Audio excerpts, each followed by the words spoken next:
à toutes et à tous et bienvenue à ce cours de l'AMP2C, l'Académie marocaine pratique des cardiopathies congénitales, qui sera dédié aux anomalies congénitales de la valve mitrale. Et j'ai le plaisir et l'honneur d'avoir avec moi le docteur Olivier Villemain, cardiopédiatre de renom à Bordeaux, et docteur Fedwa Cheb, chirurgienne cardiovasculaire à Rabat. Bonjour Olivier et Fedwa. Bonjour. Bonjour à tous. Olivier, tu veux dire un petit mot? Ouais, avec plaisir. Déjà, bonjour, bonjour à tout le Maroc. Moi, je suis à Bordeaux en ce moment physiquement et je suis très content de participer à cette session ce soir. Maintenant, j'ai la chance de connaître Saïb depuis quelques années et je voulais évidemment le remercier de m'inviter, de me proposer de discuter avec vous de ce sujet compliqué qui est la valve mitrale congénitale, qui, comme vous allez le voir dans ma présentation, a beaucoup de nuances. Et donc, pour ceux qui ne sont pas congénitalistes, c'est-à-dire cardiologues pour les malformations cardiaques, soyez bien rassurés, on va avoir le temps ce soir de discuter de ces détails. Et puis pour ceux qui le seront, je pense que ça pourra peut-être parfois aider à aller dans certains détails, parfois un petit peu oubliés ou moins vus. Voilà, avec plaisir d'être là ce soir avec vous. Fedwa, bienvenue. Tu es chez toi? Merci. Merci. Alors, je me présente aussi. Je suis docteur Cheb Fedwa. Je suis chirurgienne cardiovasculaire. Je travaille sur Rabat au CHU Ibn Sina. Je suis ravie d'être parmi vous. Merci pour l'invitation et j'espère que nous aurons le plaisir d'apprendre ensemble durant ce petit moment de partage à travers ce nouveau cours de l'Académie marocaine des cardiopathies congénitales. C'est effectivement un sujet très intéressant, même si les anomalies congénitales mitrales sont rares. Elles sont très variées, c'est un très large spectre de lésions et sont très intéressantes à la fois sur leur diagnostic et sur leur prise en charge. Merci Fedwa. Donc avant juste de commencer, je voudrais présenter toutes mes condoléances à la Oui, famille de notre consoeur cardiologue Sundus Dahmani, qu'elle repose en paix et oui, que Dieu l'ait en sa sainte miséricorde. oui, Voilà, oui, donc oui. juste avant de commencer, je voudrais remercier aussi tous les cardiologues qui nous rejoignent, qui sont assez nombreux. Et aussi, je voudrais remercier Younes au nom de la société SB Consulting qui veille sur ce webinaire et la réalisation de ce webinaire. Voilà, donc sans trop tarder, je te donne la parole, Olivier, euh, pour nous présenter un cours sur les anomalies congénitales de la valve mitrale. À toi la parole. Super. Merci Saïd. Alors, excusez-moi, je règle juste mon écran. Hop, c'est bon. Alors, effectivement, un cours synthétique sur la théorie en lien avec la pratique sur les anomalies congénitales de la valve mitrale. Alors vraiment, je pense que le mot qui est important ici, parce que je sais que le panel est assez hétérogène, c'est le mot congénital. Et donc, gardez bien en tête que, afin d'être précis dans ma présentation et d'éviter d'aller dans trop de directions, évidemment, j'ai pris le parti de ne pas parler des anomalies acquises de la valve mitrale. La liste est longue, il y aurait beaucoup de choses à discuter sur la valve mitrale. Là, je vais vraiment juste vous présenter comment un cardiopédiatre expert raisonne par rapport à une anomalie de la valve mitrale, une anomalie supposée congénitale. Alors déjà, sur l'analyse du cœur gauche, il est toujours, je pense, intelligent de rappeler le lien entre l'inlet, c'est-à-dire l'admission, et donc cette valve mitrale et toutes les régions, on va le voir de manière segmentaire, qui composent la valve mitrale avant, après, et l'outlet, donc la voie de sortie du ventricule gauche. Donc dans une concordance auriculo-ventriculaire et ventriculo-artérielle, c'est une connexion ventricule gauche vers l'aorte. Et ce qui est important à garder en tête, c'est que finalement, quand on fait une analyse segmentaire de la valve mitrale et quand on suspecte une anomalie congénitale de la valve mitrale, il est toujours aussi très important d'aller dans les structures adjacentes, et notamment la voie de sortie du ventricule gauche, donc dans le cœur que je viens de décrire, la voie VG aorte, parce qu'il y a un lien direct, à la fois embryologique, mais aussi anatomique, entre l'appareil sous-valvulaire mitral et la voie de sortie du ventricule gauche. Et donc aujourd'hui, on va vraiment se cibler sur cette partie d'admission de l'inlet du VG, et donc cette structure mitrale et adjacente. Alors pourquoi je dis adjacente? Parce qu'effectivement, j'ai décidé de présenter les choses d'une manière segmentaire. il y a différentes manières, je pense, de présenter les anomalies congénitales de la valve mitrale. Soit on fait un catalogue et on peut le structurer comme un chirurgien ou une chirurgienne, et donc penser plus sur quel type de structure on va agir. Soit on le pense comme un embryologiste ou comme un anatomiste, et donc on le pense de manière segmentaire. Donc c'est pour ça que vous allez voir, là, la structure de ma présentation, c'est vraiment aller étage par étage, pardon, et d'essayer de vous présenter les principales anomalies congénitales de ces segments. Et donc le premier segment, c'est la région supramitrale. Alors peut-être un point en plus qu'il faut mettre, qui paraît assez évident, mais je le précise quand même parce que je me dis que parfois il peut y avoir des interlocuteurs qui ne le savent pas. Euh, L'idée aussi de présenter en segment ou en région, c'est de rappeler que c'est des cardiopathies de flux. Autrement dit, ce qu'on a observé, et avec le temps, ce qu'on a compris, c'est que quand on a une anomalie congénitale de la voie gauche, souvent on a des anomalies étagées. Et donc gardez en tête que si vous suspectez une anomalie congénitale de la valve mitrale ou des structures adjacentes, il faut aussi faire une analyse segmentaire de toute la voie gauche jusqu'à l'isthme aortique. Évidemment, je pense, comme la plupart de vous le savent, une atteinte développementale du cœur gauche, que ce soit mitral, VG, communication interventriculaire, valve aortique et voie sous-aortique, c'est des facteurs de risque, ce sont des facteurs de risque pour une coarctation de l'aorte, à cause du fait qu'on appelle ça, enfin, on a observé que c'était des cardiopathies de flux, c'est-à-dire une atteinte engendrait une autre, pouvait engendrer une autre. Donc on revient sur la valve mitrale et les structures adjacentes. Alors, on va commencer donc sur le premier segment. Donc, finalement, c'est les atteintes supramitrales. Donc, ne soyez pas surpris, ce n'est pas parce qu'on fait une analyse de la valve mitrale qu'on ne s'intéresse pas à la région supramitrale, c'est capital, justement à cause de cette histoire de développement de flux et de finalement répercussion d'atteinte sur d'autres parties. Donc, il y a trois principales anomalies sur la région supramitrale. Il y en a une qui est vraiment à la frontière, qui est le cœur triatrial. Il y a certaines personnes qui ne le mettent pas dans ce cours-là, dans ce topic-là, et je pense qu'ils ont raison. Embryologiquement, c'est deux choses très dissociées.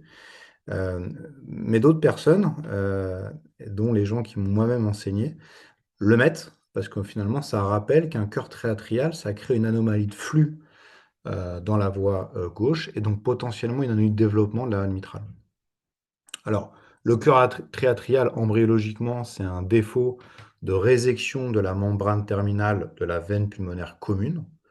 Je vous rappelle qu'embryologiquement, les quatre veines pulmonaires vont s'aboucher à un tuyau embryologique qui ensuite va fusionner avec l'oreillette gauche. Et en fait, cette fusion est incomplète. Et donc, on garde la membrane qui sépare les veines pulmonaires communes avec l'oreillette gauche embryologique, c'est-à-dire qui commence à se créer et à se séparer de l'oreillette droite. C'est pour ça que, échographiquement et chirurgicalement, la manière de séparer le cœur triatrial avec, par exemple, une membrane supravalvulaire mitrale, c'est sa localisation. Et embryologiquement, c'est logique, un cœur triatrial, la membrane va être au-dessus de l'auricule gauche, alors qu'une membrane supravalvulaire mitrale va être en dessous. On peut croire que c'est un détail. Quand nous, cardiologues, on fait une échographie, on voit un obstacle supravalvulaire mitral, et on se dit, bon, finalement, c'est peut-être un cœur triatrial, c'est peut-être une membrane supravalvulaire mitrale. Ce n'est pas un détail du tout, déjà d'un point de vue structurel, et ensuite d'un point de vue interventionnel. Il faut bien préciser le rapport anatomique entre cet obstacle et l'auricule gauche. Alors, une fois qu'on est en dessous de l'auricule gauche, en termes de flux, là, il y a deux sous-types d'obstacles supravalvulaires mitral. Il y a l'obstacle supravalvulaire et il y a l'obstacle intravalvulaire. Donc, on va les voir un peu plus en détail. Alors, la membrane supramitrale, c'est la plus commune, c'est la plus fréquente des obstacles supravalvulaires mitraux. Et elle se définit par un obstacle qui est au-dessus de l'anneau mitral et qui est en dessous de l'auricule gauche. Et donc, embryologiquement, on l'a déjà déterminé. Échographiquement, ça donne typiquement ce genre de lésion. On peut imaginer que c'est l'anneau qui est plus petit, si on n'a pas d'expérience. j'aurais tendance à dire, ou si on n'en a pas encore vu. En fait, c'est vraiment tout simplement la difficulté de voir un anneau en deux dimensions. Quand on travaille en échographie de dimension, on voit une des parties de l'anneau, et finalement, si on tourne autour, on verra qu'il y a un réel anneau qui va séparer l'auricule gauche avec l'anneau mitral. Ça crée un obstacle hémodynamique, donc une sténose. Ça peut également créer une fuite mitrale à cause d'interférences de flux sur les feuillets valvulaires, avec le temps une atteinte des feuillets valvulaires mitraux. Et donc typiquement, vous avez une sténose, donc un gradient de pression entre la cavité propre, c'est-à-dire au-dessus de la membrane supramitrale, et les cavités adjacentes, c'est-à-dire le ventricule gauche. Chirurgicalement, et on aura le temps d'en discuter plus en détail avec notre collègue chirurgienne, mais l'avantage, si je puis dire, de la membrane supramitrale, c'est que généralement, elle pose beaucoup moins de difficultés à nos collègues chirurgiens ou chirurgiennes que la membrane intramitrale, par définition, parce qu'elle est au-dessus du feuillet. Une membrane intramitrale, vous allez voir juste après, c'est au contact des feuillets, c'est beaucoup plus difficile pour l'équipe chirurgicale d'aller réséquer, d'aller conserver finalement la structure valvulaire intacte. Et donc c'est important pour le cardiologue de bien déterminer en amont, de bien prévenir l'équipe chirurgicale de sa suspicion. Est-ce que c'est bien une membrane supramitrale, donc pas au contact des feuillets ou très peu au contact des feuillets, ou est-ce que c'est une membrane intramitrale? Et donc la membrane intramitrale, elle porte bien son nom. Elle est vraiment attachée aux feuillets valvulaires mitraux. Et donc, c'est une évaluation échographique anatomique qui ressemble beaucoup. La grosse différence, c'est que généralement, la membrane bouge avec les feuillets. C'est vraiment une manière assez simple pour nous, cardiologues, de les dissocier. La membrane supramitrale, elle va être assez statique par rapport à l'anneau, alors que la membrane intravalvulaire, intramitrale, elle va bouger avec les feuillets, créer le même obstacle hémodynamique. Et en revanche, la sanction chirurgicale va être la même pour le cardiologue, mais beaucoup plus difficile pour le chirurgien. Toujours dans l'analyse segmentaire supramitrale, la sténose supramitrale due à une dilatation du sinus coronaire. Alors, comme vous le savez, il y a trois grands types, il y a trois grandes causes de dilatation du sinus coronaire. Soit la veine cave supérieure gauche, qui a bouché au sinus coronaire, soit un RVPA, donc un retour veineux pulmonaire anormal, soit une anomalie coronarienne, une fistule ou une anomalie des veines coronariennes qui vont se drainer au sinus coronaire. Et donc typiquement, de loin, en termes d'incidence, la plus importante, c'est la veine cave supérieure gauche. Et donc là, on retrouve vraiment l'exemple caricatural de la cardiopathie de flux, à savoir, vous avez la veine cave supérieure gauche qui a bouché au sinus coronaire. Le sinus coronaire est dilaté parce qu'il reçoit plus de débit. Mais comme le sinus coronaire est accolé à l'anneau mitral, en fait, il va un peu gêner le flux embryologique et fœtal entre l'oreillette gauche et le VG, et ça va gêner le développement de la valve mitrale et donc de toutes les structures mitrales, de toutes les structures gauches, pardon, en aval. Et donc le diagnostic, il se fait en visualisant la dilatation du sinus coronaire, en déterminant la cause de la dilatation. Je vous ai donné les trois principales, et donc il faut aller chercher une veine cave supérieure gauche. Et si effectivement il y a veine cave supérieure gauche, dilatation du sinus coronaire et atteinte hémodynamique, c'est-à-dire défaut de remplissage du ventricule gauche, il y a la sanction chirurgicale, et classiquement, c'est une réduction de calibre du sinus coronaire. Et en fonction de l'anatomie du retour veineux supérieur, on peut clamper, on peut finalement fermer la veine cave supérieure gauche. Alors, on a vu la région supramitrale. Maintenant, on va directement passer à la valve. Et dans la valve, finalement, il faut aller diagnostiquer, quantifier l'anneau, les feuillets valvulaires, et puis ensuite tout l'appareil sous-valvulaire. Alors, pour l'anneau, c'est à la fois simple et un petit peu technique. Il ne faut pas le négliger. Moi, souvent, je dis à mes collègues un peu plus jeunes qu'il ne faut pas aller trop vite sur l'analyse de l'anneau mitral en congénital, et notamment en pédiatrie. Il ne faut pas aller trop vite pour deux raisons. La première, c'est qu'il faut savoir où le mesurer. Et donc, toutes les recommandations internationales, à la fois américaines et européennes, rappellent, à la différence de la cardiologie adulte, que pour l'anneau pédiatrique, il faut le mesurer en en parasternal long axe. Donc, ça peut être trompeur. On a souvent l'habitude de le mesurer en apical 4 cavités. Mais tous les Z-scores, notamment les Z-scores de Boston, donc celui qui est le plus utilisé en pédiatrie, ont été faits sur le diamètre parasternal long axe. Et c'est important parce que, rappelez-vous que la valve mitrale, on a souvent l'image d'un anneau vraiment rond. C'est pas du tout rond, comme vous savez, une selle de cheval, on dit souvent, c'est assez asymétrique. Et donc, si vous prenez dans une dimension ou dans une autre, vous n'allez pas avoir le même diamètre. Et il faut utiliser le Z-score qui correspond au diamètre calculé. Donc, je passe un peu de temps là-dessus. Peut-être que c'est évident pour certains, mais pour d'autres, rappelez-vous bien.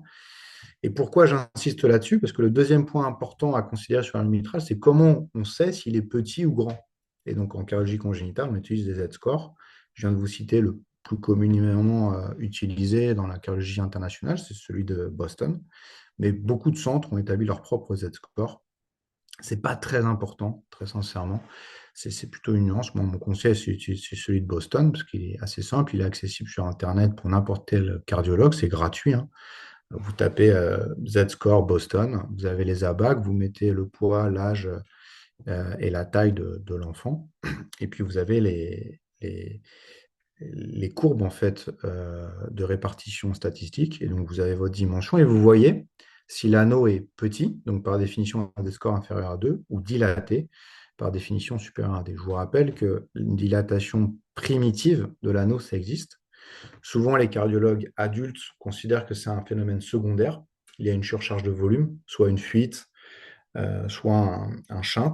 Ce n'est pas toujours le cas. Ça peut être une dilatation primitive, vraiment congénitale, un anneau dilaté, notamment dans les maladies du tissu conjonctif. Et donc, c'est vraiment important de mesurer et donc de comparer avec les ABAC.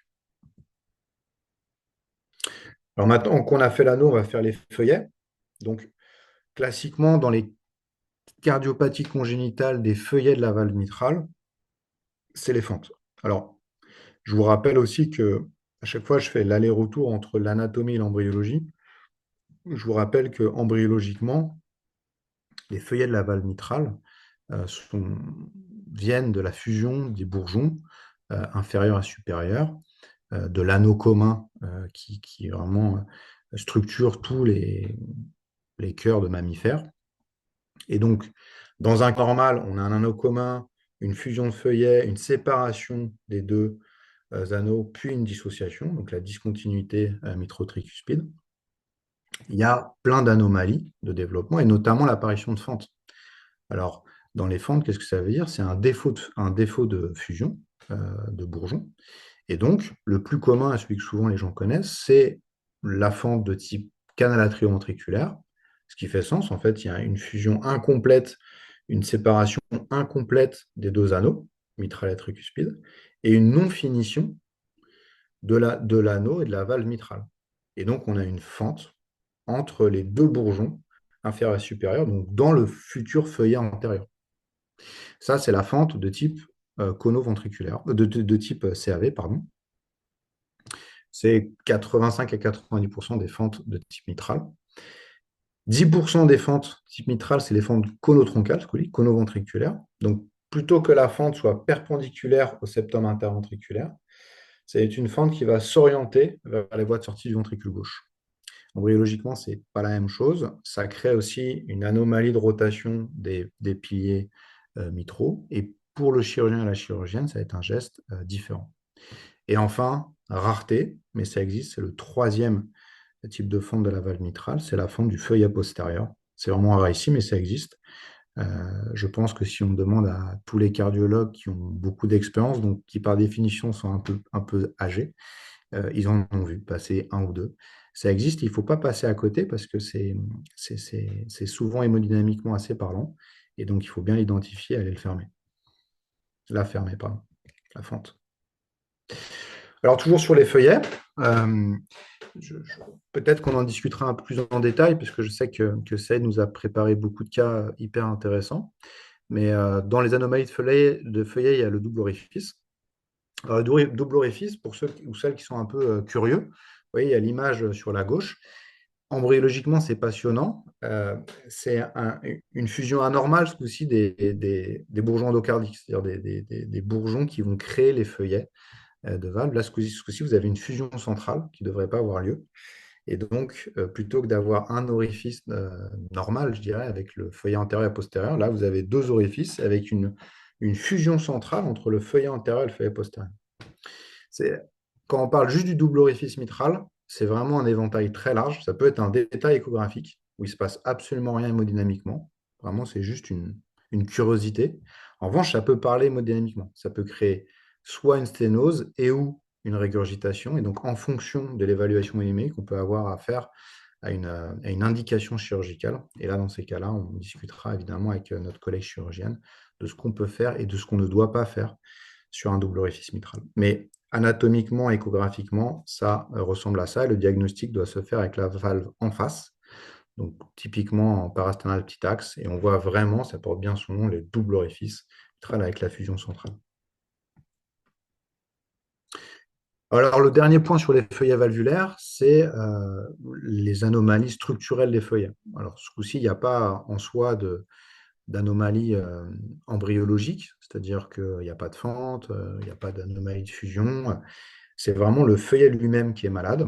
Et donc, typiquement, c'est des maladies du tissu conjonctif avec classiquement le syndrome de Marfan ou la maladie des nerfs l'os, qui crée une maladie du tissu conjonctif. Et donc, je me permets de vous rappeler que le feuillet valvulaire, il est à 90% constitué de tissu conjonctif, mais aussi les cordages.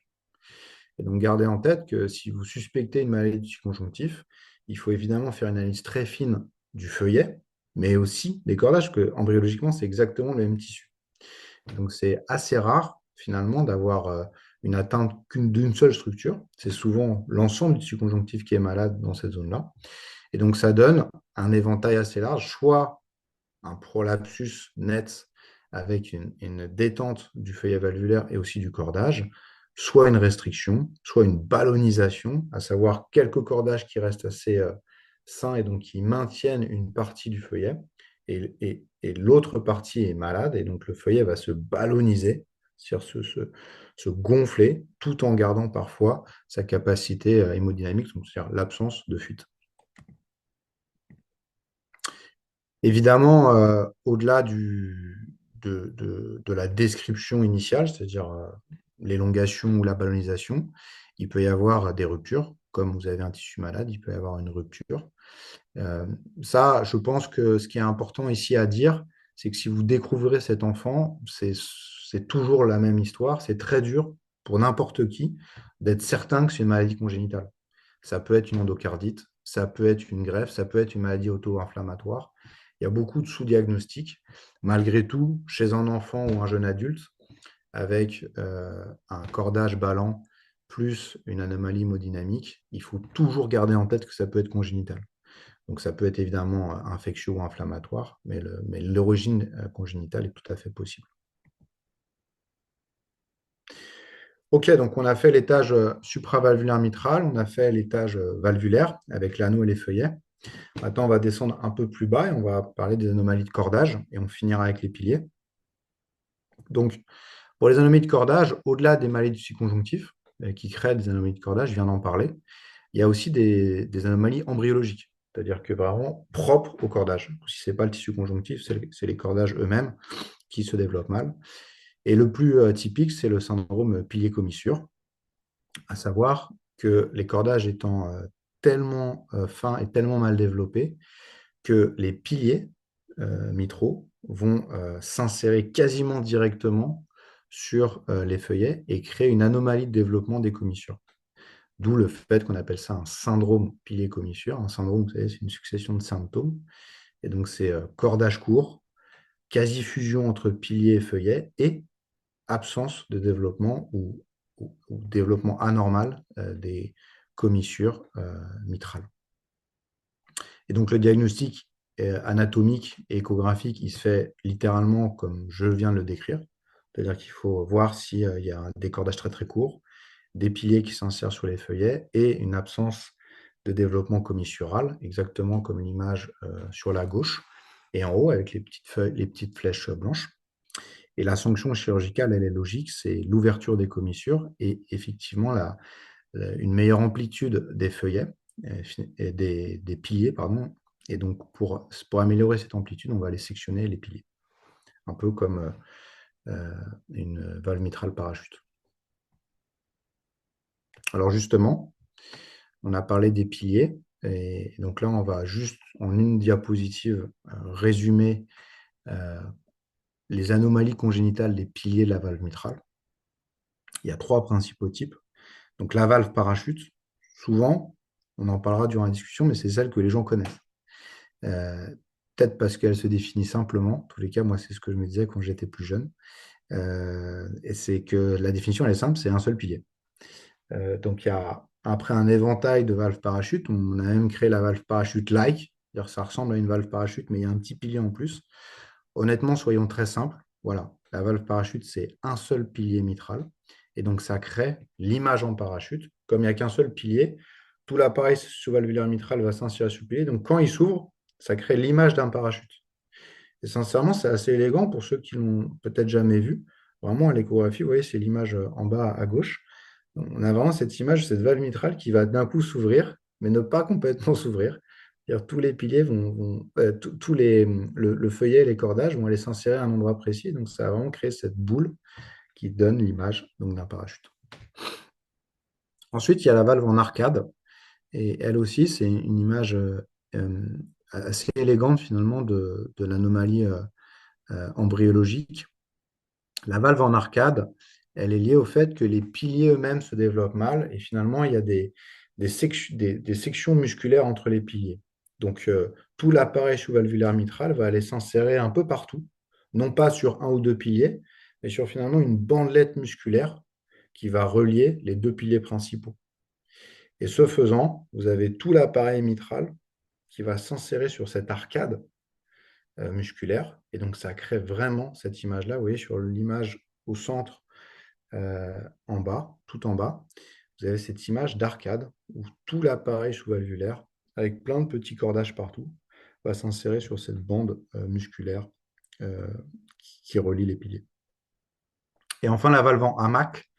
Donc, la valve en hamac, elle ressemble embryologiquement un tout petit peu à la valve parachute dans le sens où l'appareil sous-valvulaire va s'insérer sur les piliers mitraux, mais les cordages vont être extrêmement courts.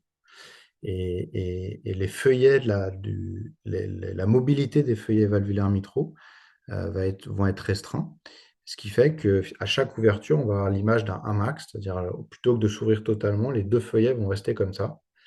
Et c'est vraiment lié le rapport entre la taille des cordages et la mobilité des piliers. Extrêmement dur à réparer. Euh, Moi, comme je crois Saïd l'a dit, mais j'ai travaillé avant à Paris, à l'hôpital Necker, et puis après à Toronto, au Canada. Et maintenant, je suis à Bordeaux, donc j'ai eu la chance finalement de voir différents chirurgiens de différentes nationalités, différentes cultures. Je n'ai pas croisé une seule fois dans ma vie un chirurgien qui m'a dit qu'il aimait opérer une valve en hamac ou en arcade. En parachute, ça se discute, mais les deux derniers sont vraiment extrêmement compliqués parce qu'ils n'ont pas de matériel naturel pour réparer le feuillet ou la valve elle-même. Et donc, c'est vraiment des situations extrêmement complexes qui souvent amènent à un remplacement valvulaire complet. Alors, si on résume, euh, moi, mon conseil, pour ceux ou celles qui ne sont pas toujours à l'aise avec l'analyse segmentaire, c'est de l'apprendre et de l'appliquer. Je pense que si vous suspectez une anomalie congénitale de la valve mitrale, il faut être extrêmement rigoureux ou rigoureuse et donc vraiment être étape par étape pour vous donner un maximum d'arguments pour suspecter une origine congénitale. Je reprends l'exemple de l'endocardite qui pour moi est un des plus classiques. Si on va trop vite, on conclut une endocardite et on va passer beaucoup de temps et peut-être parfois beaucoup d'argent à aller chercher une cause infectieuse, à aller faire plein d'examens complémentaires, voire de l'imagerie nucléaire, de l'imagerie de coupe, etc. Alors que finalement, une analyse bien étagée de la valve mitrale vous donnerait plus d'arguments pour penser qu'il y a peu de chances que ça soit une endocardite. Ça serait plutôt une anomalie congénitale avec une section de cordage. Mais au-delà de cet exemple, rappelez-vous, finalement, une fois que vous avez fait l'analyse segmentaire, les différentes étiologies pour chaque segment. Et je pense qu'avec cette diapositive, vous avez une analyse complète de la plupart, voire la quasi-totalité des anomalies de la valve mitrale congénitale. Donc, les obstacles et les anomalies supramitrales, l'anomalie de l'anneau, n'oubliez pas, comment le calculer par rester un long axe et l'utilisation des Z-scores, les feuillets valvulaires avec les fentes, 3 types de fentes, le double orifice et les maladies du tissu conjonctif. Ensuite, les cordages, le syndrome pilier-commissure et les cordages très courts qui peuvent donner des types de valves en hamac.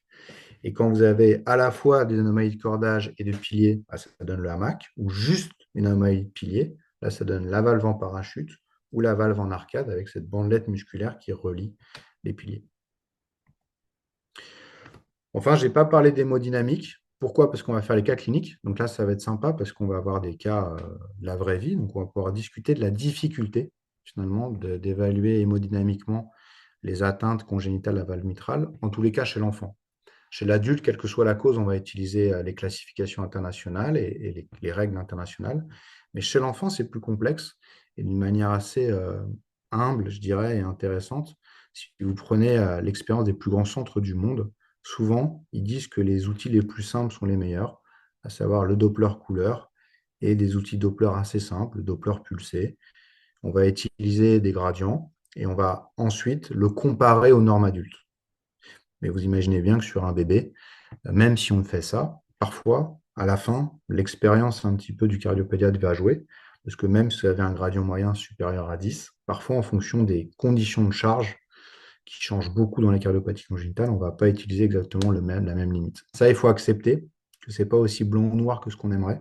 C'est pour ça que j'ai juste mis cette diapositive pour finir, pour dire que l'hémodynamique des valves mitrales, c'est encore, je pense, une difficulté supplémentaire. Voilà, mais on va en parler durant les cas cliniques. Merci infiniment, Olivier, pour ce brillant topo, très bien structuré. On a retenu un message clé, à mon avis, avec lequel tu as conclu, c'est que la meilleure manière d'étudier la valve mitrale et de conclure avec une bonne conclusion, c'est de faire une analyse segmentaire. Ce n'est que comme ça qu'on peut conclure en disant est-ce que c'est une valve en hamac, une valve parachute, une valve en arcade, est-ce que c'est une fente, et puis par la suite, on va dire est-ce qu'elle est fuyante, elle est saillante, etc. On va analyser l'anneau. Ce n'est que comme ça qu'on peut avoir une idée claire sur l'anomalie de la mitraille. On a vu que parfois, c'est pas évident, mais quand on est structuré, quand on fait une analyse segmentaire, j'insiste encore une fois, on peut y arriver. Donc, avant juste de voir les messages, je vais donner la parole à Fedwa qui va nous parler en quelques minutes, Mm. éventuellement de la prise en charge chirurgicale de ces anomalies de la valve mitrale. À toi la parole, Fedwa. Donc, très bien, bravo, docteur Villemain. Vous avez fait le tour de la question. En fait, c'est des lésions très variées. Il y a un très large spectre de lésions et c'est vrai qu'on ne peut s'en sortir que par une analyse vraiment segmentaire. Alors, du point de vue chirurgical, peut-être que si on veut simplifier un petit peu les choses, normalement, on se met devant deux grands chapitres, en fait, les sténoses mitrales et les fuites mitrales. Pourquoi cette distinction? En fait, parce que, comme vous savez, les fuites mitrales, c'est les plus fréquentes.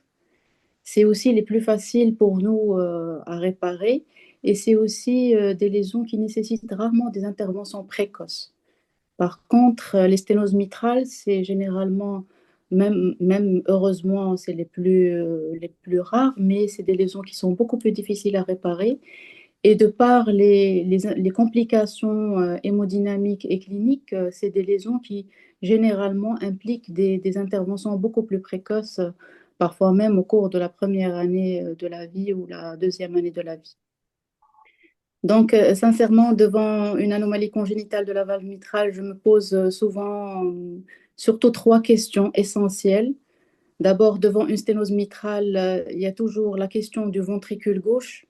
Est-ce que c'est un ventricule gauche qui est suffisamment développé pour assurer un débit systémique? Est-ce qu'on peut proposer à ce malade une réparation biventriculaire ou on va se contenter d'une réparation univentriculaire? Parce que pour expliquer aux plus jeunes, c'est un ventricule gauche donc, qui va avoir une sténose mitrale congénitale, donc il va être confronté durant la vie intra-utérine à un faible remplissage. Donc il est légitime de se poser la question, est-ce que ce ventricule gauche est assez développé ou bien est-ce qu'il est hypoplasique?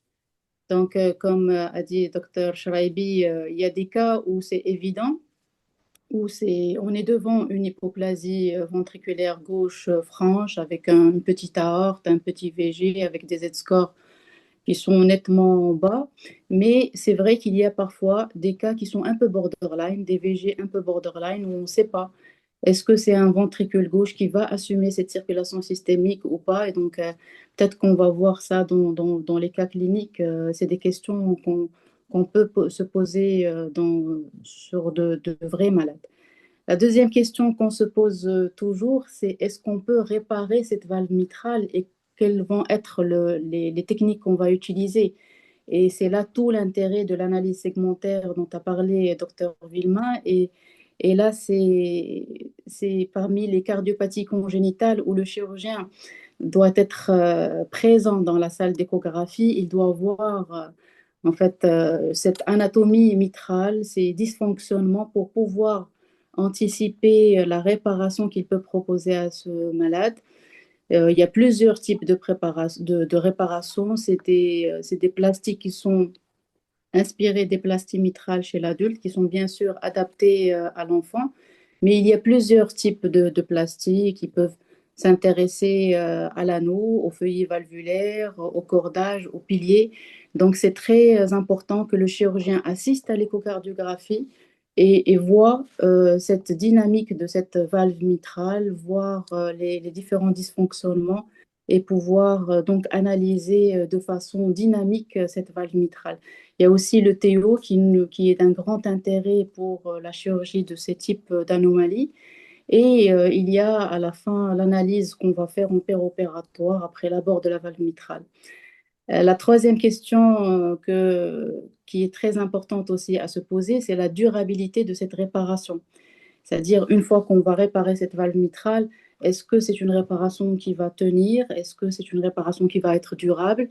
Mais je veux dire aux plus jeunes qu'il faut toujours garder à l'esprit qu'une réparation mitrale, même imparfaite, elle est beaucoup mieux qu'un remplacement valvulaire mitral par une prothèse mécanique, avec tous les aléas des antivitamines K, les difficultés de prise médicamenteuse, aussi avec toute la mortalité qui en découle. La mortalité est très importante quand on met une prothèse mitrale mécanique chez un enfant, surtout chez un petit de 2 ans ou de 1 année, c'est un facteur de risque de mortalité important. Il y a aussi la morbidité qui est élevée.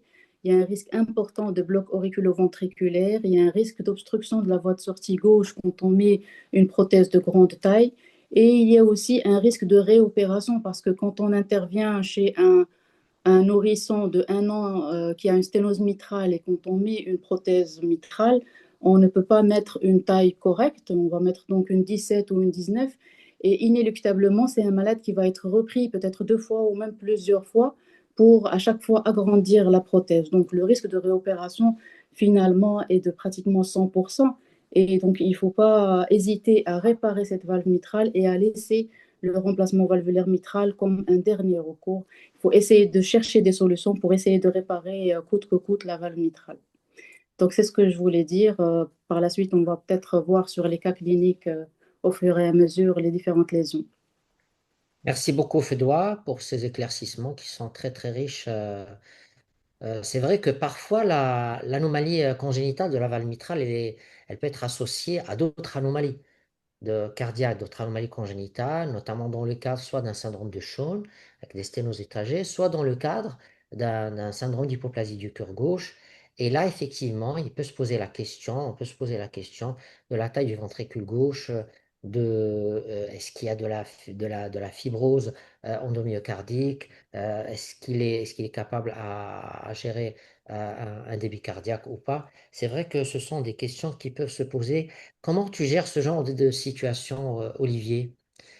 On a vu dans ta présentation les cas où il y a des atteintes mitrales, on a vu tous les étages, mais parfois cette atteinte mitrale, elle rentre dans le cadre de cardiopathie parfois complexe.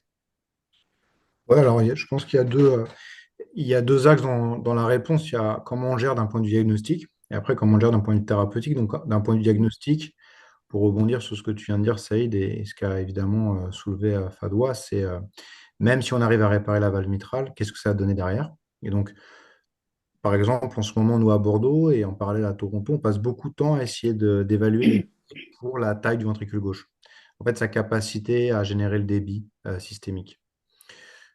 De plus en plus, c'est pour ça que je suis un peu prudent avec ma réponse, mais nous, de plus en plus, on utilise des métriques IRM, donc par imagerie de résonance magnétique. Pourquoi? Parce que par échographie, on a du mal à quantifier les volumes. Et on a quand même observé que pour les VG borderline, de plus en plus, c'est le volume rapporté à la surface corporelle qui marche le mieux. Le cutoff le plus utilisé maintenant, c'est 20 ml par mètre carré par la plupart des centres nord-américains et des centres européens. Donc, pour répondre à ta question, Saïd, on analyse anatomiquement les lésions. Évidemment, on analyse l'impact sur la capacité de la pompe à assurer le débit systémique. Et nous, de plus en plus, on fait de l'IRM même sur nouveau-né pour quantifier le volume du VG. Une fois qu'on a fait ça, là, on a la sanction thérapeutique. Donc, ça, je ne vais pas répéter à ce qu'a dit Fadwa, je pense que c'était hyper bien dit. Est-ce qu'on peut partir en biventriculaire ou non? En sachant que même si on décide de partir en biventriculaire, on sait qu'on a un haut risque de devoir changer cette valve mitrale. Comme a dit Fadwa, je pense que c'est un message très simple mais très vrai, c'est très dur pour le chirurgien de réparer une valve mitrale qui ne marche pas. Et donc, attention, quand vous l'envoyez au bloc opératoire, on n'est jamais sûr qu'il ressorte avec une stratégie pérenne, c'est-à-dire qu'il peut marcher des années. Remplacer une valve mitrale chez un enfant de moins de 1 an, c'est globalement une catastrophe. Ouais. Ouais. Même la mise en place d'anneaux aussi, hein, quand on a des petits poids, des enfants qui sont en bas âge, la mise en place d'anneaux, juste un anneau mitral, on ne peut pas parfois faire un anneau complet. Donc le plus souvent, on met des anneaux. Hein. Qu'est-ce que tu en penses, Fedwa? Généralement, on évite de mettre des anneaux prothétiques. On peut utiliser des anneaux qu'on fabrique par des morceaux de patch de péricarde ou des morceaux de patch de PTFE. Mais généralement, on évite tout ce qui risque de limiter la croissance de l'anneau. Parfois, le plus souvent, on fait des plicatures avec des fils sur l'anneau quand c'est un problème annulaire, ou on met des anneaux incomplets, mais le plus souvent avec du matériau comme des patchs, du péricarde ou du patch PTFE. Mais on évite chez les tout petits de mettre des anneaux prothétiques. Oui.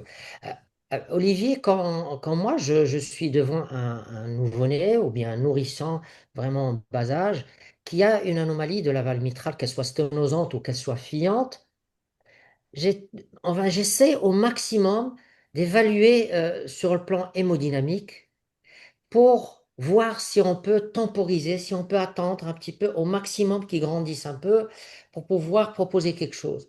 Quelles sont les étapes d'évaluation hémodynamique que tu essaies de rassembler chez un nouveau-né ou un nourrisson pour voir si, pour dire, celui-là, il tolère sur le plan hémodynamique, celui-là, il tolère un peu moins bien, celui-là, peut-être qu'il va falloir l'opérer rapidement, et celui-là, on peut temporiser. Hein. Clinique, radio, Ouais, c'est une question hyper importante.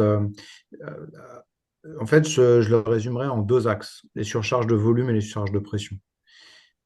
Et donc, en partant de ça, après, on peut corréler clinique, radio, écho. Donc, je vais le faire. Mais je pense qu'une bonne manière d'analyser une valve mitrale congénitale, surtout chez le moins de 1 an, c'est de penser comme ça. Est-ce qu'il y a une surcharge de volume qui va générer une dysfonction de la pompe? Ou est-ce qu'il y a une surcharge de pression qui va générer une surpression dans les poumons? Et donc, ce qui est intéressant, c'est que si vous pensez dans les deux cas, cliniquement, ça va être en fait finalement le maître mot, c'est-à-dire est-ce que l'enfant grossit ou pas. Moi, je me souviens de staff quand j'étais chef de clinique à Necker, de Pascal, responsable de la chirurgie à Necker. On lui présentait pendant un quart d'heure tous les détails de la valve mitrale, les images très compliquées et tout. Il nous regardait, il nous dit, mais est-ce que l'enfant grossit? Moi, ça m'avait fasciné parce que c'est quand même un chirurgien de très haut niveau. Et j'ai l'impression qu'il me parlait comme si j'avais 5 ans. Et il avait raison. Il avait raison. Et donc, pour répondre, moi, je pense à ta question, on l'oublie parfois, mais déjà, la croissance de l'enfant permet de gagner du temps, comme tu as dit. Et je pense que c'est le très bon message à donner. Plus on attend, plus on attend de parler à Fadwa, en quelque sorte. de ne pas toucher à cette D'accord. valve mitrale, plus l'équipe est gagnante et évidemment le patient est gagnant. Si on n'a pas le choix, ça veut dire qu'il y a une répercussion soit de volume, soit de pression. Et donc pour le volume, il faut prendre les diamètres et les volumes, idéalement par IRM et peut-être par écho pour ceux qui n'ont pas d'IRM, et se caler sur les Z-scores. Donc diamètre et volume du VG, diamètre et volume de l'oreillette gauche, rapporté à la surface corporelle. Et pour les pressions, pensez à deux choses. Pression dans l'oreillette gauche, donc vous allez utiliser le gradient transmitral, mais potentiellement la Mm. CIA ou le FOP, hyper utile pour estimer une surpression dans l'oreillette gauche. Et la deuxième chose, pensez aux pressions pulmonaires, donc IT, IP. S'il y a une surpression pulmonaire, ça veut dire qu'il y a un impact hémodynamique majeur et que globalement, vous n'allez pas aller loin. Absolument. Ben, je demande aux cardiologues qui nous écoutent s'ils ont des questions. Il ne faut pas hésiter à les mettre sur le chat. Donc, on va essayer de répondre à vos questions. Voilà, donc, est-ce que tu as des questions, Fedouard, pour Euh, Olivier? ouais, je voulais lui poser la question sur est-ce que il évalue la taille de l'aorte? Est-ce qu'elle peut renseigner sur le débit de ce ventricule gauche quand il y a des sténoses mitrales? Est-ce que ça renseigne les diamètres de l'aorte? Est-ce que c'est pris en compte aussi dans l'évaluation? Alors, je dirais pour te répondre simplement non. Pour le débit de la pompe systémique, le VG, le diamètre, les Z-scores De de l'aorte. l'arche aortique ne jouent pas.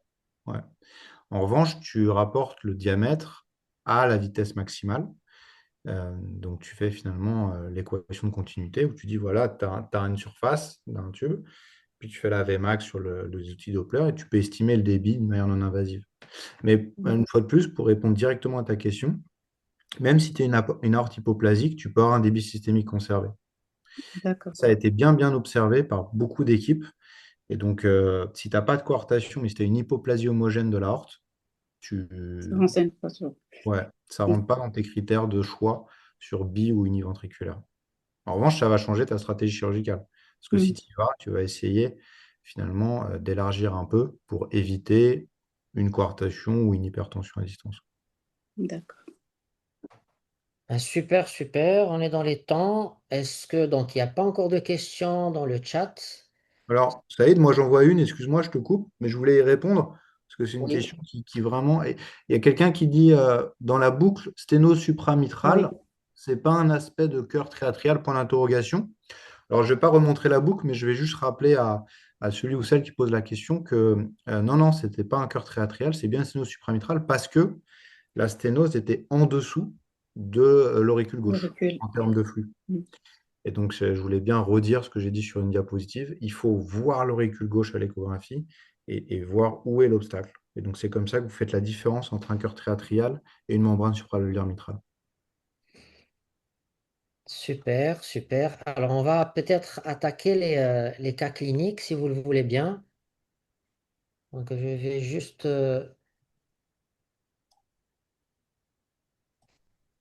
alors, est-ce que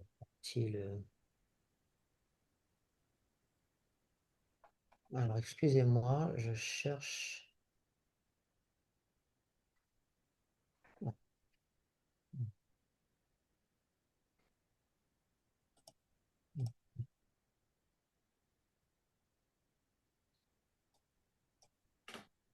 Euh,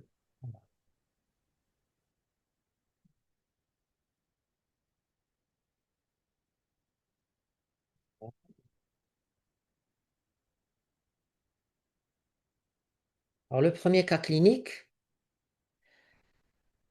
je vous montre les cas cliniques comme je les vis et comme je les découvre. Et voilà, donc pour les partager un petit peu avec vous, et on va discuter à la fin. Si vous avez des questions, encore une fois, concernant chaque cas clinique, n'hésitez pas et on essaiera de répondre. Alors, 4 ans, il a été vu il y a 2 ans et demi. Il était peu symptomatique à l'époque, il était dyspnéique stade 2 et il saturait correctement. Il avait quand même une cardiomégalie avec de l'hypervascularisation pulmonaire et à l'ECG des forces plutôt droites.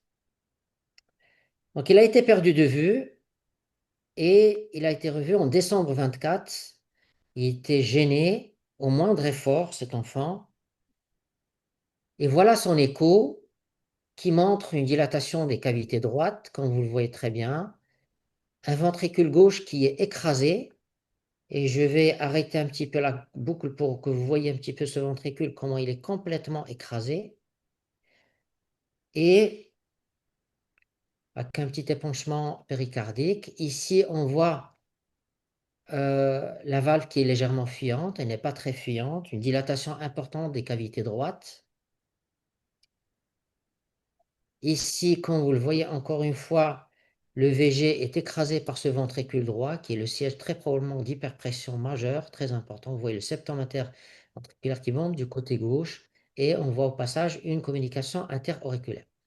Alors, puisqu'on parle aujourd'hui des anomalies de la valve mitrale, alors je vous demande d'analyser avec moi donc cette valve mitrale. Alors, je l'analyse comme telle. Donc, il y a une rétraction du feuillet postérieur et un aspect de prolapsus du feuillet antérieur par rapport au feuillet euh, postérieur. Une dilatation importante des cavités droites. Bon, la fuite est très très minime. On voit le shunt à travers la communication interauriculaire et on voit l'aliasing antérograde entre l'oreille gauche et le ventricule gauche. Saïd, Oui, dis-moi. je peux t'interrompre, ça te dérange Bien pas? sûr, Mm. bien Ouais. sûr. Ouais, moi je suis totalement d'accord avec ton analyse sur l'analyse des feuillets. C'est vrai que c'est pas typique d'avoir une restriction et une ballonisation. Est-ce que tu as vu aussi les piliers? Est-ce que tu as vu s'il y avait deux piliers, un seul pilier? Est-ce que tu as... Je crois que j'ai une image où il y a deux piliers. Je crois que j'ai une image, mais je suis pas sûr. Je crois que j'ai une image où il y a deux piliers, oui. Il y a deux piliers.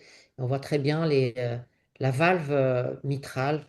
On va y arriver, qui est le siège d'une soudure bicommissurale, hein.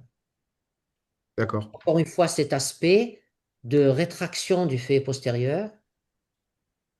On voit les cordages qui sont un petit peu raccourcis, qui Ouais, sont épaissis, qui sont très remaniés, et ce feuillet antérieur qui vient derrière le feuillet postérieur. Donc, la même image. Et bon, la fuite, pardon, la fuite ici qui n'est pas très importante, à mon sens. Et vous imaginez que l'évaluation du rétrécissement mitral, elle va être un petit peu compliquée dans ce genre de situation du fait de la présence d'une CIA qui est large. Alors ça, c'est la valve qui est en petit axe. Et vous voyez que c'est une valve qui est épaissie. Le feuille postérieur est très figé, pratiquement, il ne bouge pas. C'est le feuille antérieur qui fait le jeu.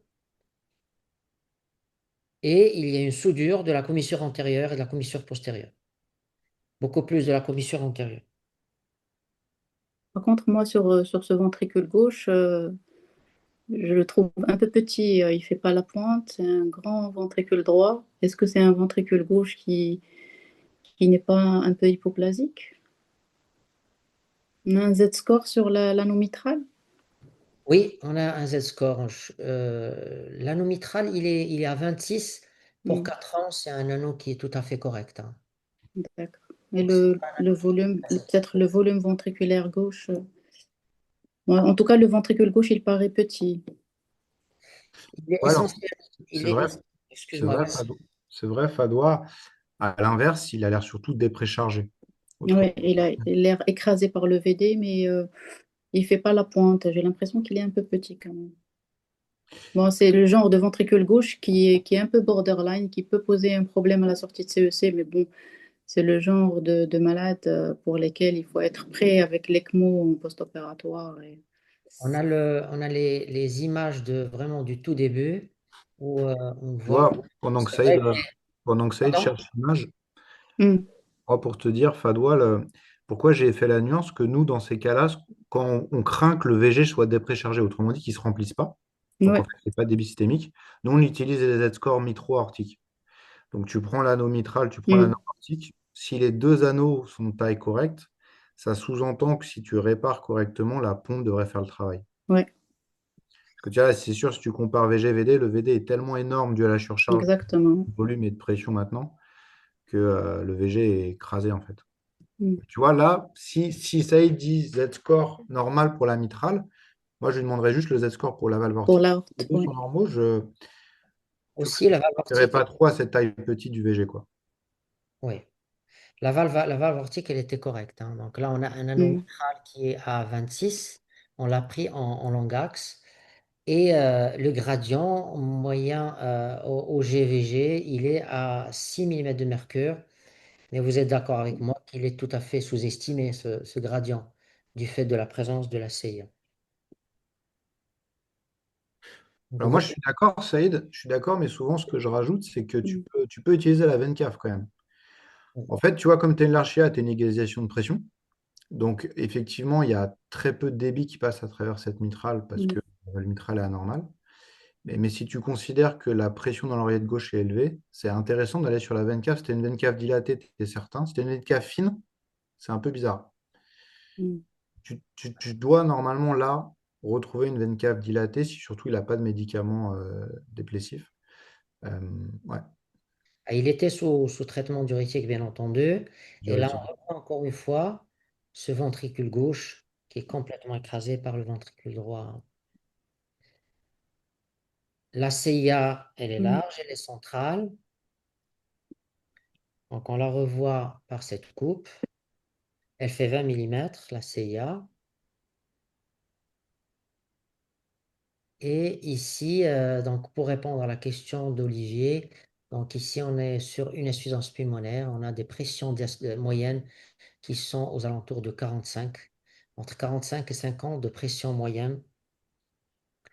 Et sur l'IT, on a des pressions systoliques aux alentours de 85 mm de mercure, sachant qu'il n'y a pas de sténose pulmonaire chez cet enfant. Alors, j'ai pas l'enregistrement de la veine cave inférieure. Et honnêtement, je ne me rappelle plus comment elle était sa veine cave inférieure. Donc, au total, il y a une CIA qui est large. Il y a des cavités droites qui sont très dilatées avec une bonne fonction VD. Il y a une valve mitrale que j'ai décrite comme ceci. Elle est épaissie, rétractée, avec un feuillet postérieur qui est figé et rétracté. L'anneau, il fait 26 mm. Aspect de faux prolapsus du fait antérieur derrière le feuillet postérieur. Et l'IM n'est pas très importante. Le RM, je pense qu'il est serré, ce RM.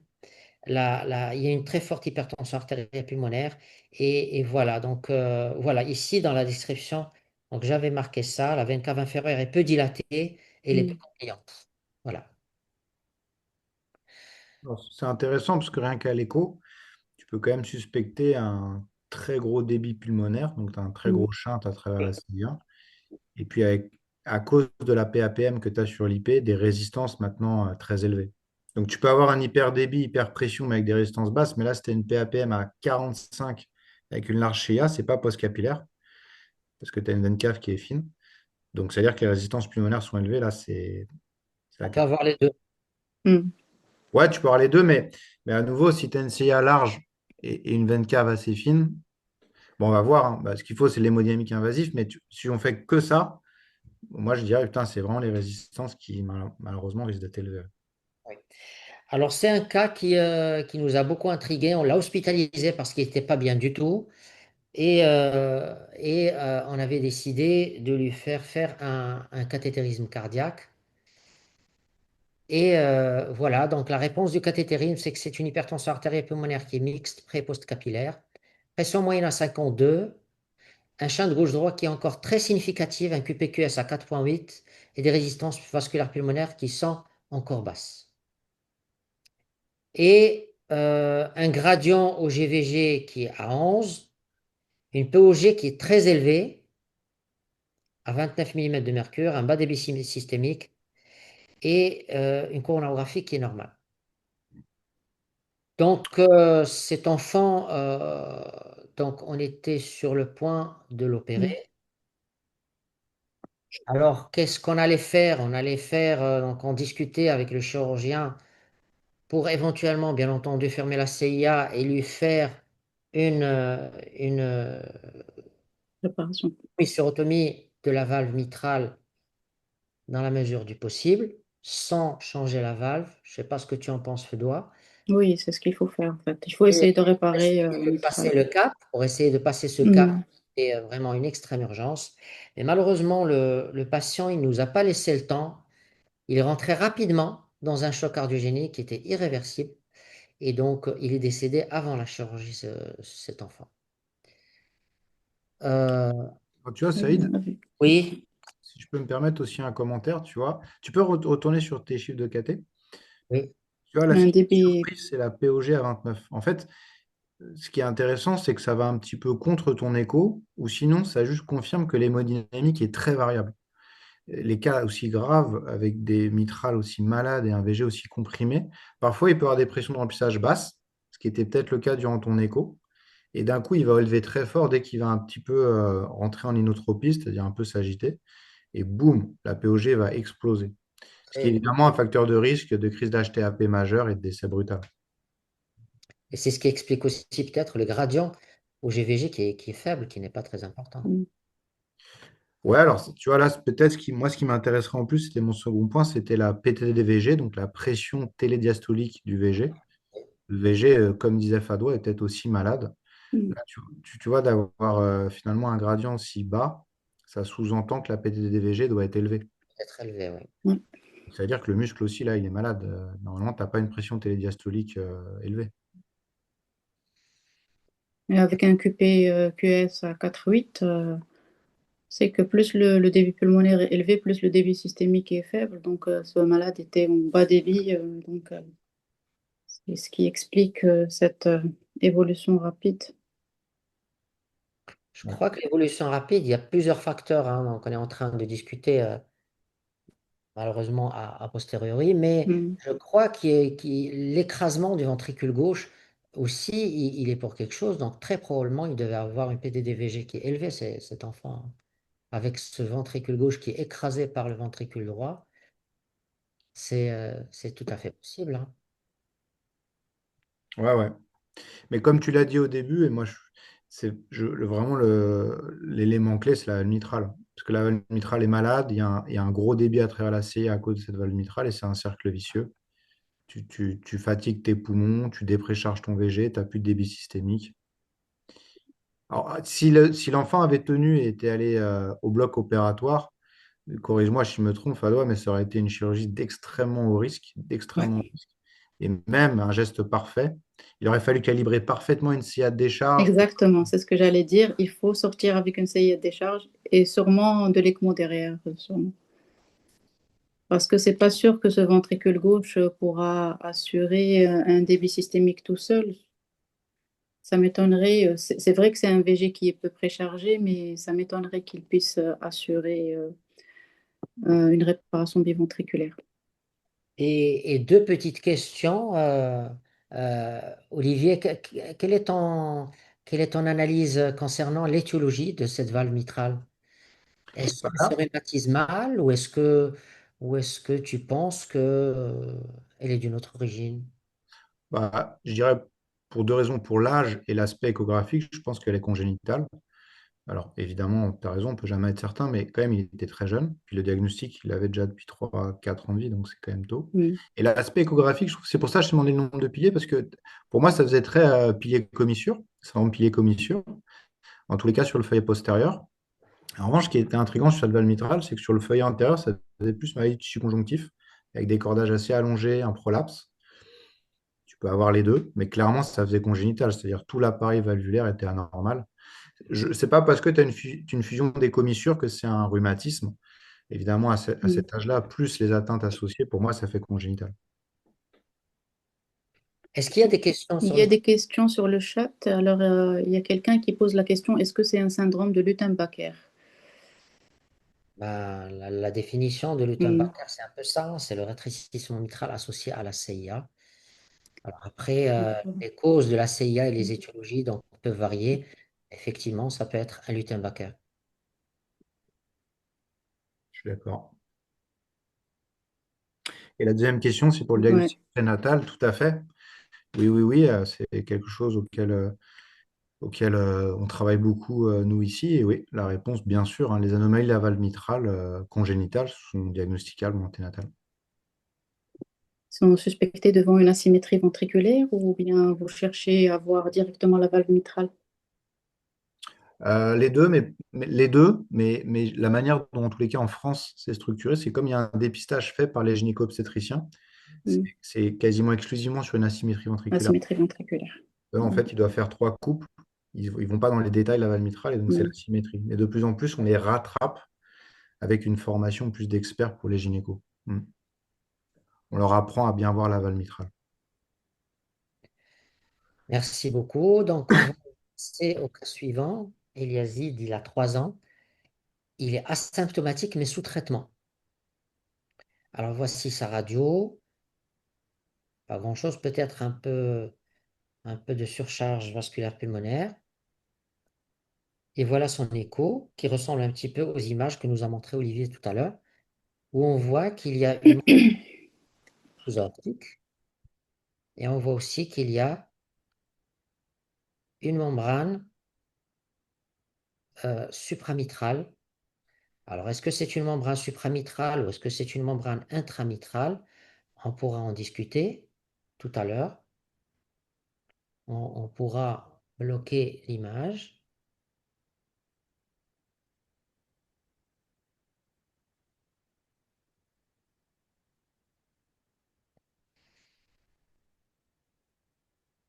Moi, je pense que c'est beaucoup plus une membrane supramitrale. Mais qu'est-ce que tu en penses, Olivier? Ouais, moi, je suis plutôt d'accord avec toi. C'est vrai que ça a l'air au-dessus de l'insertion des feuillets sur l'anneau. Quand je dis au-dessus, c'est par rapport au flux. Oui. Après, j'ajouterais, c'est un peu, Alors, c'est un peu une réponse de lâche, mais c'est aussi une réponse honnête. On se trompe beaucoup. Et je pense que c'est important de le rappeler.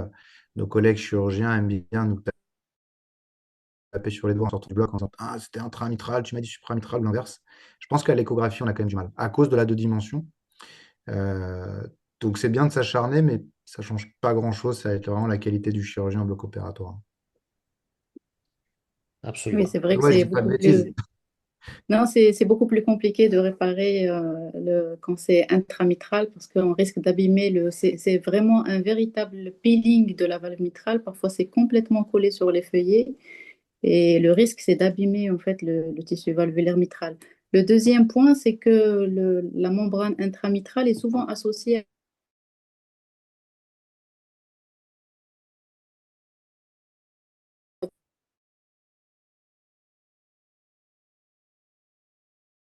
à d'autres anomalies. Parce que je ne sais pas, est-ce que tu es d'accord, Olivier, que cette membrane supramitrale, c'est une lésion secondaire. Le plus souvent, c'est pas présent à la naissance. Et c'est comme la membrane sous-aortique, c'est une ambiance en fait qui entraîne la formation de cette membrane sous-aortique. Donc souvent, il faut chercher les anomalies qui ont favorisé le développement de cette membrane pour éviter justement la récidive par la suite.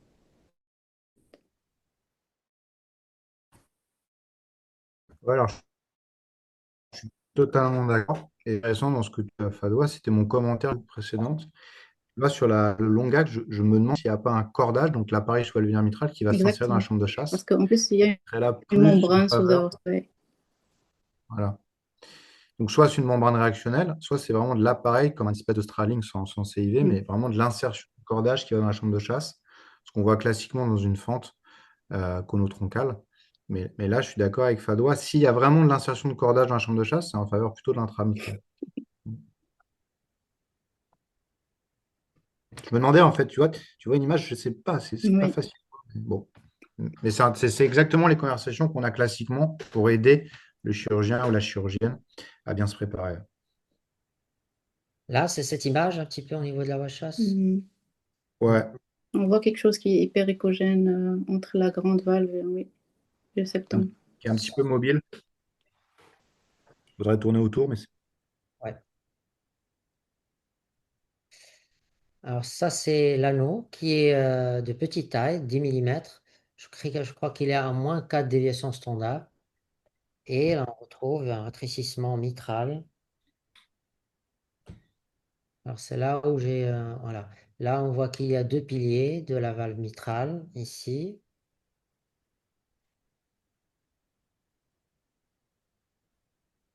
Et ici, on revoit un petit peu une équivalent de 5 cavités.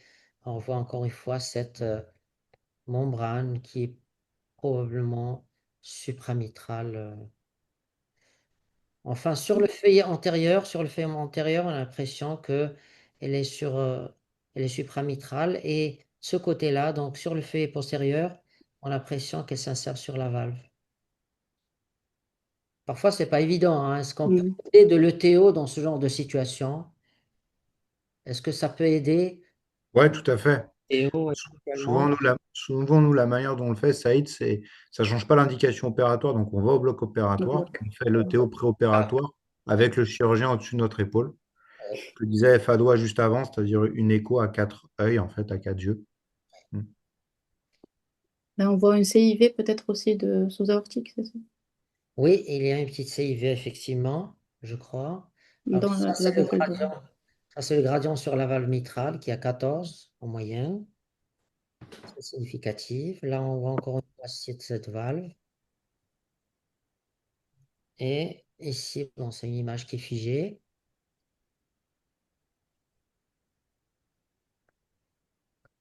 Ouais, effectivement, il y a une CIA.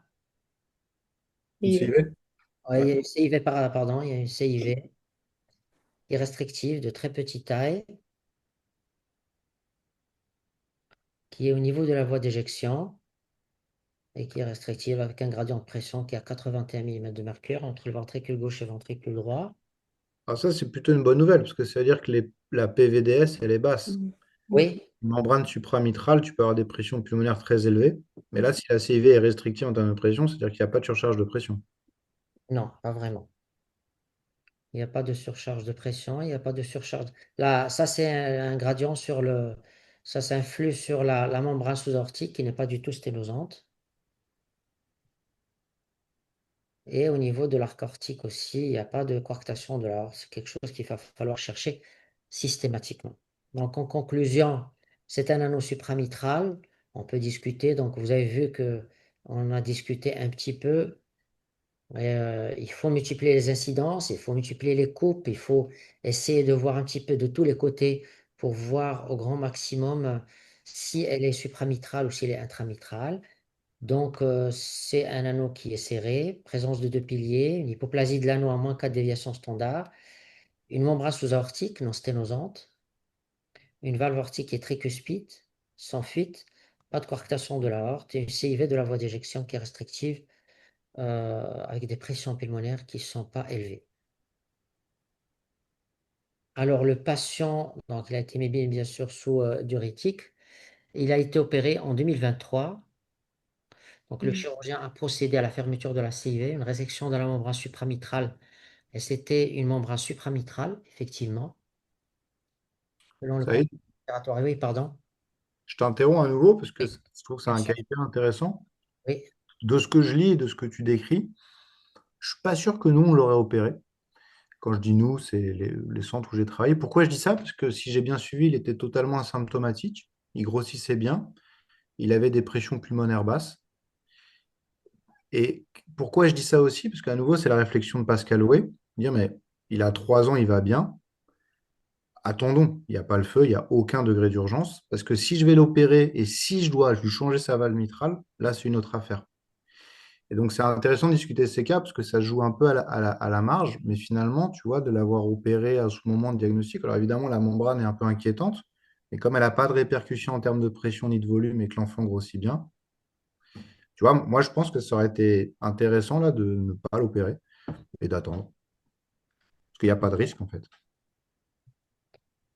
Mhm. Mais bon, même c'est. avec ce gradient de pression à 14 sur la valve mitrale, ça laisse En fait, supposer qu'au niveau de l'oreille de gauche, elle doit être au moins à 18 ou à.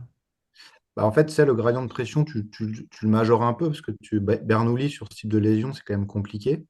C'est des lésions étagées. Donc souvent, 14, c'est juste ta Vmax, mais enfin ta V moyenne. Mais ce qui est intéressant là, c'est ta CIV. Tu La as CIV 90 aussi, de elle gradient. débute. Ouais.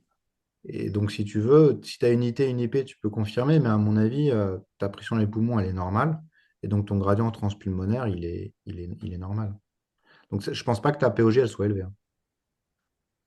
Mais, Mais là, bon, là, il ouais, était sous traitement, je pense. Il était sous traitement sous l'Azélix, digoxine. On n'a pas d'idée aussi sur le poids. Est-ce qu'il prend du poids? Est-ce qu'il grandit bien?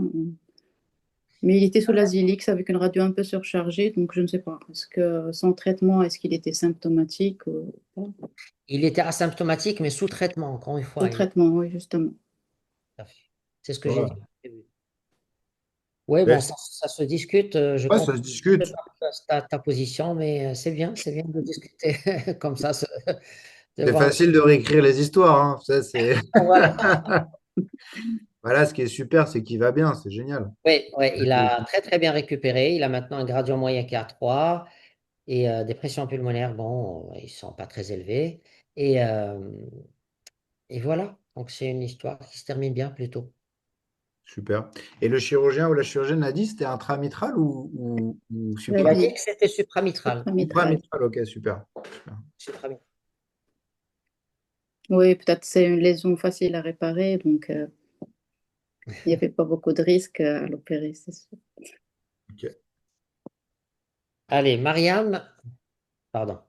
Mariam, elle a quel âge? Elle a 27 ans. Elle est asymptomatique.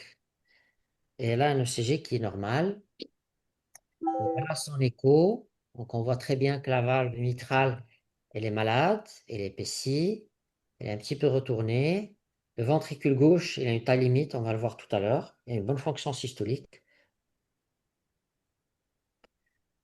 Voilà, donc un diamètre diastolique qui est à 57, une bonne fonction systolique du ventricule gauche. C'est une adulte de 27 ans, hein. Et avec une insuffisance mitrale qui est importante. Et ça, c'est l'échographie de la dame avec une fente mitrale isolée qui s'oriente beaucoup plus vers la voie de chasse, la voie d'éjection. Et puis, j'ai mis en comparaison ici la fente mitrale du CAV qui est orientée beaucoup plus vers le septum, qui est perpendiculaire au septum interventriculaire. Donc, on voit très bien que la fuite mitrale, elle sort de cette fente au niveau du fait antérieur. L'anneau mitral est dilaté à 35. Et pour la quantification, donc, c'est une fuite mitrale qui est importante avec une surface de l'orifice régurgitant qui est à 0,48 cm².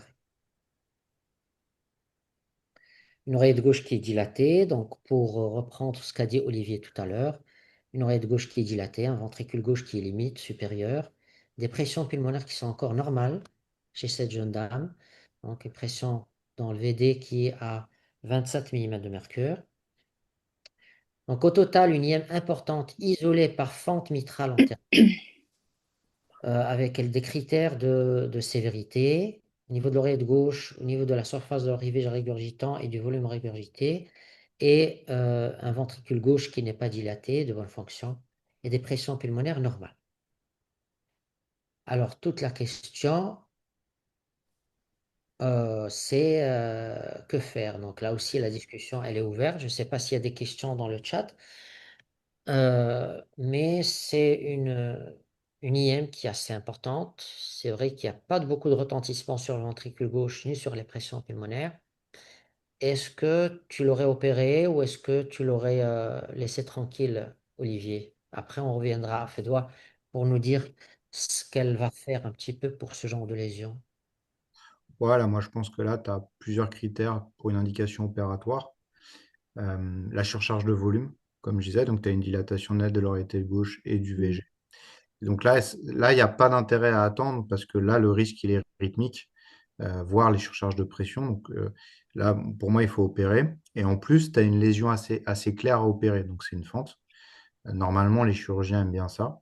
Même si une fente conotroncale, c'est plus difficile, mais normalement, ils aiment bien ça. La seule question pour moi qui reste, c'est comment est la voie de chasse, la chambre de chasse en fait du ventricule gauche. Comme j'ai dit durant ma présentation, les fentes conotroncales, souvent il y a du matériel sous-valvulaire mitral qui va s'insérer dans la chambre de chasse, et là, les chirurgiens n'aiment pas du tout ça. Il faudrait juste, à mon avis, pour bien discuter le cas, juste préciser ce détail. Et après, pour moi, c'est fermeture de fente, ouais. Plus ou moins nulloplastie. Tu as donné le diamètre de l'anneau, Saïd? J'ai oublié. Il est 35. dilaté, il a des 36 peut-être. 35. Mm. 35, ouais. Donc, moi, je dirais au chirurgien, écoute, pour moi, ce serait fermeture de fente, annuloplastie. Et Fedoua, comment tu l'aurais opéré? Comment tu... Tout à fait. Je pense la fermeture de la fente mitrale, c'est comme il a dit Olivier, c'est la lésion la plus facile à réparer.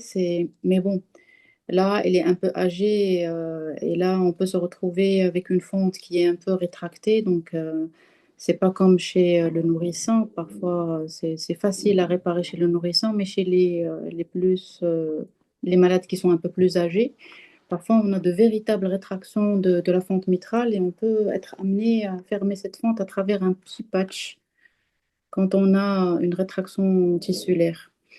Mais je suis d'accord, je suis tout à fait d'accord. Fermeture de fente et annuloplastie.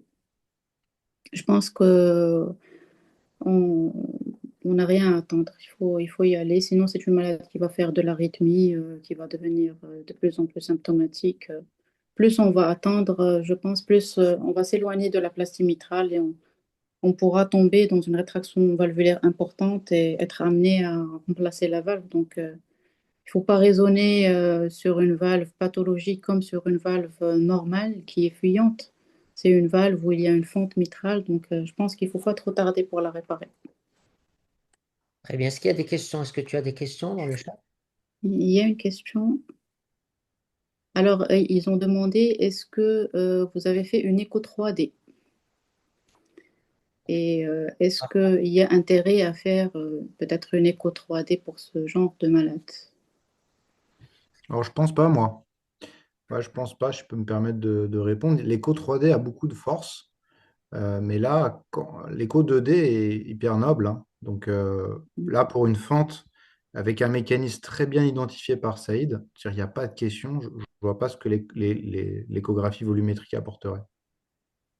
Très Peut-être le Théo donnera plus d'idées sur une éventuelle obstruction sous-aortique ou sur du matériel. Peut-être ça peut apporter quelque chose. Je parle de l'ETO opératoire. Ah, pour la chambre de chasse, ouais, Ouais, ça c'est pour la une bonne chambre de idée. chasse. On est en plus haute fréquence, on voit mieux les petits cordages qui vont s'insérer. Exactement. bien. Ici, on a vu, il y a pas de, il y a pas d'obstruction au niveau de la voie de chasse. Ok, Donc, bon, dans ce cas-là, c'est. alors, il nous reste 8 minutes pour 2 cas. Donc, si on n'arrive pas, on va faire juste un cas. Alors, 9 ans, suivi depuis 2016. C'est un cas familial avec un frère qui est déjà décédé. On ne connaît pas la cardiopathie congénitale qu'il avait et qui présentait en 2016. Donc, on l'a vu avec un ventricule unique, type droit, double rentrée, de bonne fonction, une hypoplasie du cœur gauche, du ventricule gauche, une malposition des gros vaisseaux, une hypertension artérielle pulmonaire, un RR moyennement serré double orifice mitral et un cercle. Donc, il avait bénéficié d'un cerclage de l'artère pulmonaire en décembre 2016. Depuis, il a été perdu de vue, et il se sentait un petit peu mieux, et il a été complètement perdu de vue. Et je l'ai revu récemment, donc sous traitement, donc il sature à Saïd, 100%. Oui. je suis désolé. Non, non, mais vas-y. Ça t'interrompt parce que je suis curieux. Sur la diapo précédente, c'est hyper intéressant comme présentation. Est-ce que tu sais pourquoi, quand on a fait le cerclage, on ne l'a pas associé à une petite atrioseptectomie, tu vois, un petit élargissement de CIA? Ça, c'est une excellente question. Et effectivement, ça n'a pas été fait. Je crois que c'est l'erreur qui a été commise Ouais. dans l'observation. On va y revenir après. Et c'est l'erreur qui a été commise un petit peu dans cette observation parce qu'il fallait associer. Je vais vous montrer un petit peu le septum interauriculaire actuellement de cet enfant. C'est l'erreur qui a été commise et il fallait absolument associer un geste de septectomie. D'accord.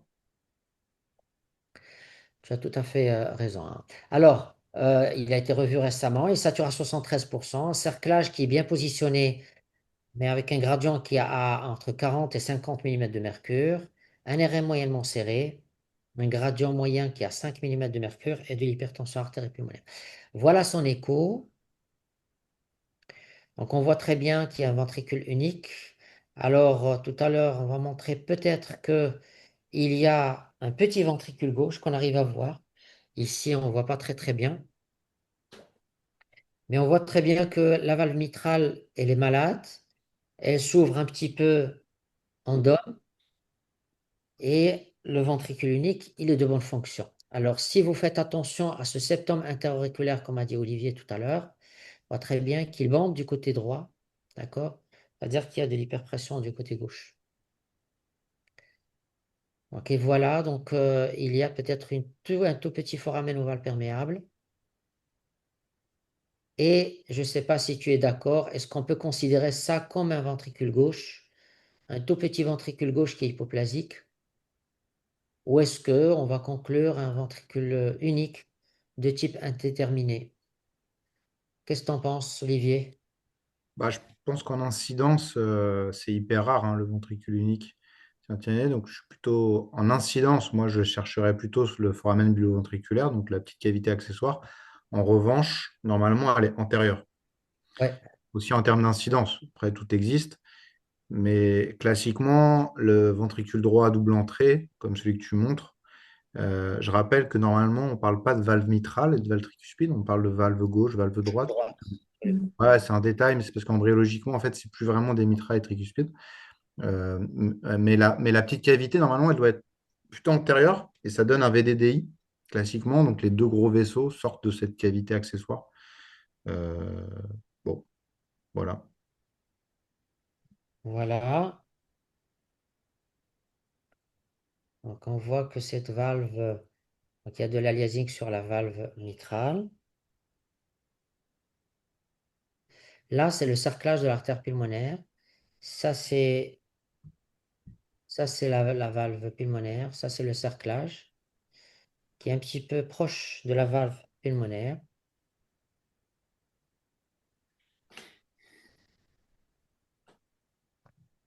Donc, on voit qu'il est. Donc, le gradient, il est aux alentours de 58 mm de mercure sur le cerclage de l'artère pulmonaire. Alors, tu vois, là, le gradient, c'est hyper difficile parce qu'on peut, Mhm. on peut estimer que la pression dans l'oreillette, elle est très élevée. Le septum, il est bombé. Et donc, 58, enfin, tu vois, c'est un gradient élevé versus assez élevé. Tu vois, dans les poumons, tu dois avoir de la haute pression aussi. On va avoir de la haute pression, absolument. En post-capillaire, tu veux dire? Ouais, en post-capillaire, donc dans les poumons, quoi. C'est un Absolument. montage qui marche pas très bien, en fait, là. Ouais. Et là, encore une fois, on voit, pardon, excusez-moi, on voit cette valve qui est le siège d'un double orifice. Donc, vous voyez un petit peu les doubles orifices comme on a montré tout à l'heure. Ah ouais. Ah, c'est beau. Et donc là, tu as raison, embryologiquement, ça va plus faire une valve mitrale. Les double orifices tricuspidiens, ça n'existe pas ou c'est extrêmement rare.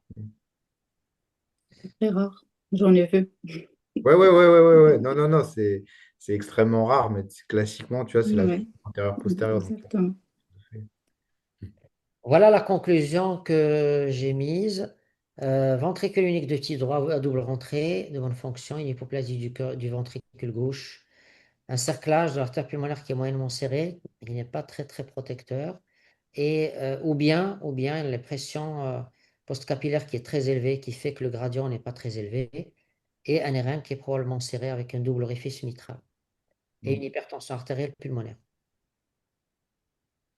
Alors, qu'est-ce qu'il fallait faire? Donc, on s'est posé la question, est-ce qu'on a le droit d'aller opérer cet enfant sans passer par un cathé? Donc, on a fait un cathé finalement qui a montré une pression dans la pression moyenne dans l'artère pulmonaire qui est à 47 mm de mercure et des résistances vasculaires pulmonaires qui sont très élevées. Et voilà, donc on a conclu que cet enfant, bien sûr, il est en dehors de toute chirurgie actuellement.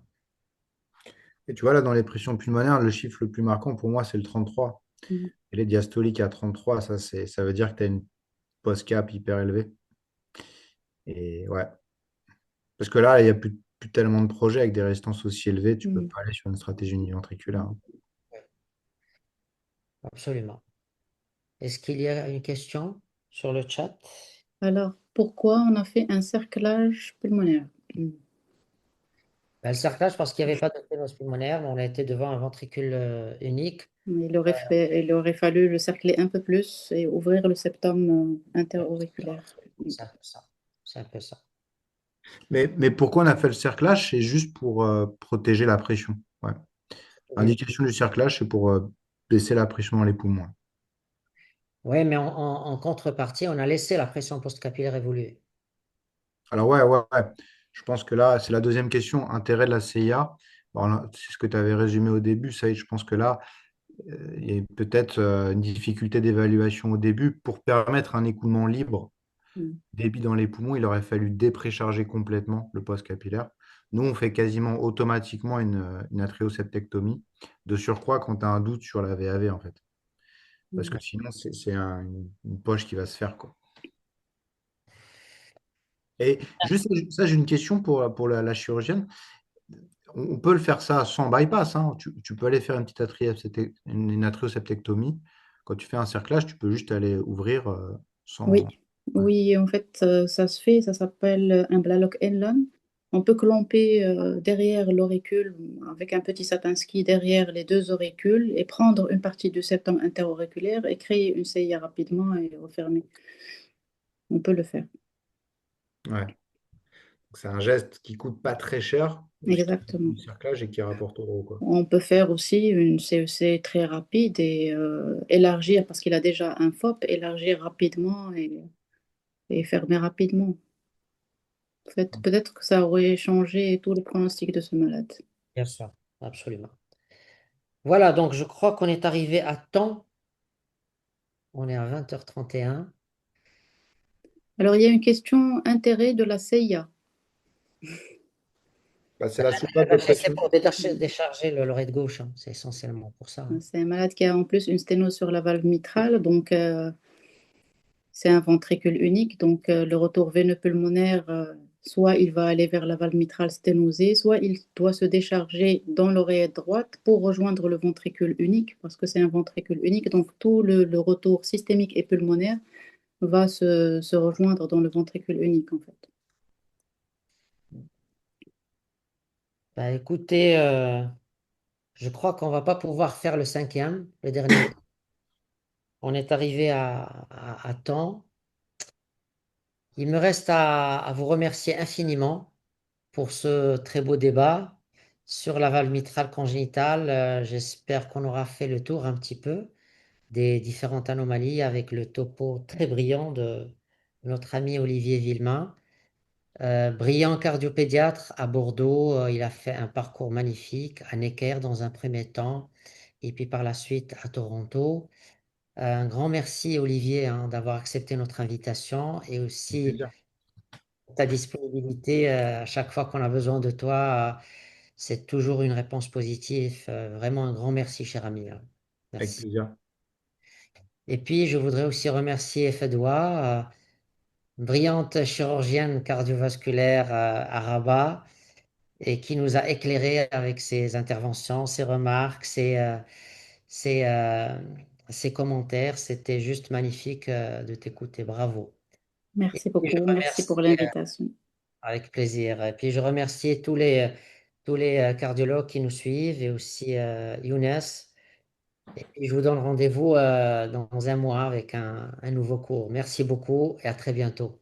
Au revoir. Merci à tout le monde. Merci. Au revoir. Merci.